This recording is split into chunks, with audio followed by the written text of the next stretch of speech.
And the old hotel stood alone on Harbinger Hill. It was a grand old building, once a beacon of luxury. Now its paint peeled and its windows were clouded with years of dust and neglect. The halls were silent, the air thick with the scent of damp wood and forgotten memories. An eerie quietness hung over the place, broken only by the creaking of the building as it settled in the wind. Few dared to visit the old hotel anymore, its grandeur a faded memory.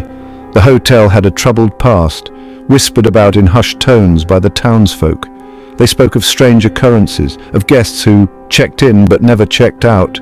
The hotel, they said, was like a predator, lying in wait for unsuspecting souls to lose their way within its shadows. And at the heart of these whispers lay room 303, a room shrouded in darkness and fear. Room 303 was different. It wasn't just the peeling wallpaper or the permanently stained carpet. It was a palpable feeling of dread that clung to the air within.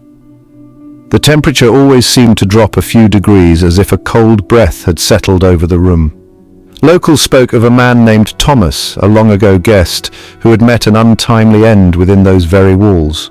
Thomas, they said, had been a troubled soul, seeking solace in the hotel's isolation. He had booked room 303 and never left. The details of his demise were shrouded in mystery. Some whispered of foul play, of a struggle that ended in blood staining the old carpet. Others spoke of a chilling silence that descended upon the room one night, a silence that stretched into eternity.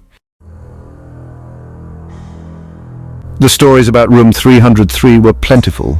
Guests who dared to stay in adjacent rooms spoke of strange noises. Whispers seemed to emanate from the very walls, cold and disembodied, sending shivers down their spines. Some claimed to have seen a shadowy figure flitting past the doorway, a fleeting glimpse that left them questioning their sanity. Housekeeping staff, hardened by years of working in the aging hotel, refused to go near room 303. Cleaners complained of an oppressive feeling within, a sense of being watched by unseen eyes. They spoke of objects moving inexplicably, of lights flickering despite the bulbs being long dead.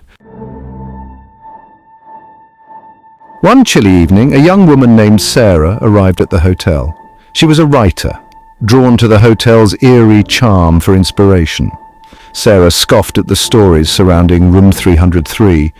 She considered herself a woman of logic and reason, someone who didn't frighten easily. Ghosts and whispers held no power over her, she believed.